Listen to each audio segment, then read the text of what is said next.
Hey everybody, how's it going? Something I focused on this channel a lot since trying to move to a new store location back in 2019 is just how screwed up the commercial real estate market is in New York City, and the more I travel, the more I notice it's screwed up around the country. This is something that is easy to see when you see a store that's the size of mine that is $75,000 a month, or a store that is half the size of mine that is $55,000 a month. And it's finally starting to make its way into the mainstream press. This is from Bloomberg.com. It says Manhattan's empty storefronts multiply with workers staying home. The number of empty storefronts is surging in Midtown Manhattan, where an absence of tourists and office workers has hammered the retail industry during the pandemic.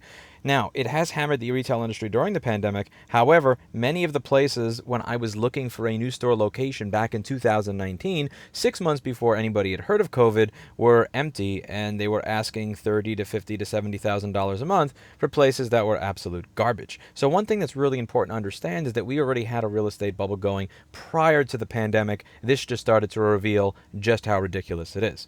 Nearly 30% of 311 storefronts were vacant in the retail corridors near Grand Central and Midtown East as of the end of September, roughly double the historical rate according to a report Thursday from the Real Estate Board of New York. Midtown's recovery has lagged residential neighborhoods in Manhattan, Brooklyn, and Queens, where storefront vacancies range from about 14 to 20%. The data underscores the critical need for workers to return to their offices, Rob Burns, president of the East Midtown Partnership, said in an emailed statement.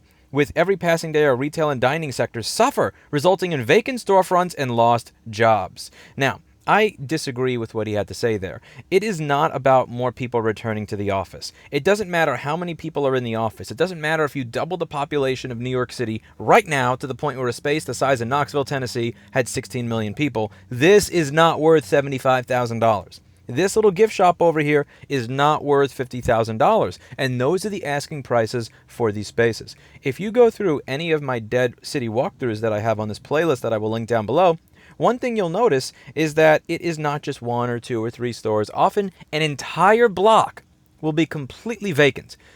I honestly doubt the numbers that they're giving here. Something just doesn't sound right about the vacancies being 14 to 20%.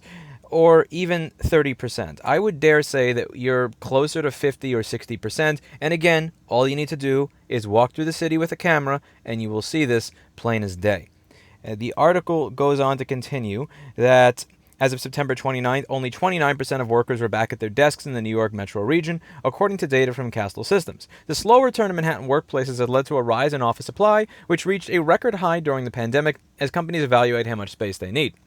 Now, do keep in mind that when I do these videos that I do, just walking through the area, I'm just showing you the spaces that are empty that I can see. I'm not actually showing you offices. So once you get to the point of office spaces and you combine the office space vacancies with the retail vacancies, a lot of the city is empty. And I would say that trying to get more people to go back to offices so that you could justify this piece of shit being $75,000 a month, or this tiny gift shop being $55,000 a month, or any of the other insane prices I've gone over on this channel, that's not the answer. You're not going to get a lot of people to go back to the office because they figured out that they can work from home. It's difficult to figure out how to get people to work remotely. You have to come up with an entirely new system of management. You have to come up with an entirely new system of doing work that supports people working from home. But once the government forces people to work from home because you're not allowed to open your business, you're not allowed to go to the office, it causes people to make all of the necessary adjustments to really dig into the pain points and figure out how to manage people remotely. And once you do that, once you have put all that work in and you figured out that you actually could have your employees work from home, why in God's name would you pay $500,000 a month for office space when all the office space you need costs $7,500 a month? These people are not coming back. And trying to get people to come back to the office in full numbers is not something that is going to happen. But even if you did that, let's say you actually did, what you're doing is you're trying to reinflate a bubble that should have popped damn near 10 years ago. Again, many of you may disagree with me if you work in New York City real estate, but I'm going to be real here and say this gift shop is not worth $50,000. This store is not worth $75,000. Most New York City real estate is not worth the asking price. That is why it is empty. Even if everybody comes back to work, this is not sustainable.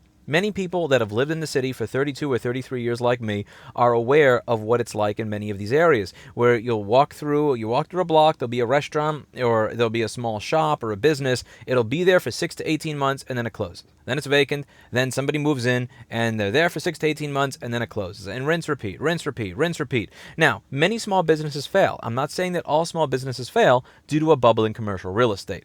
But in New York City, it is a damn big contributing factor. There is no way in hell, I believe, that if you are, unless you're selling coke or something, that you are going to be able to make $75,000 a month, plus your expenses, plus your payroll and everything else, out of a space that is, again, no bigger than my store.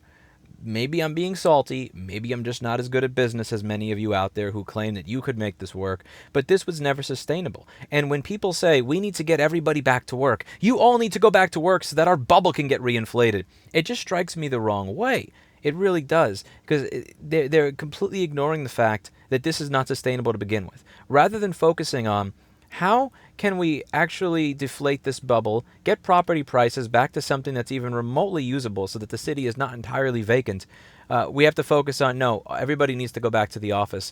Everybody needs to go back to an old way of doing business, to an old way of working, so that our bubble can stay maintained, so that our property prices can remain high, so that property tax can remain high, so that the city's budget can remain high. Because if you look at the city's budget, a lot of the 70 to 80 billion that we're spending, almost half of that comes from property tax. And the property tax is going to be based on the value of the properties. So if the real estate bubble starts to deflate, or dare I say, burst, once this commercial real estate bubble that says that this is worth $75,000 a month starts to burst, the city is going to have to figure out how to make do with less.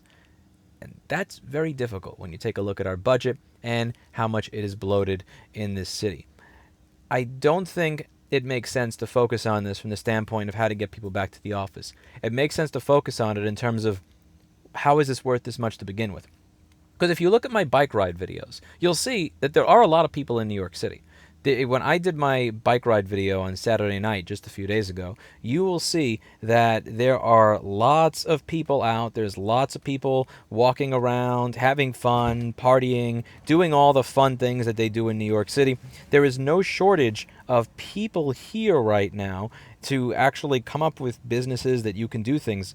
But the problem is, it's that nobody can afford to pay $75,000 a month for a space. So here's the video. I was just kind of looking for it, and I finally found it. This is about a 1 hour long bike ride video here. NYC nightlife is back. And you'll see the street was packed with people, but it doesn't matter how packed the city is with people if you want $75,000 for the space that's essentially the size of a large garage.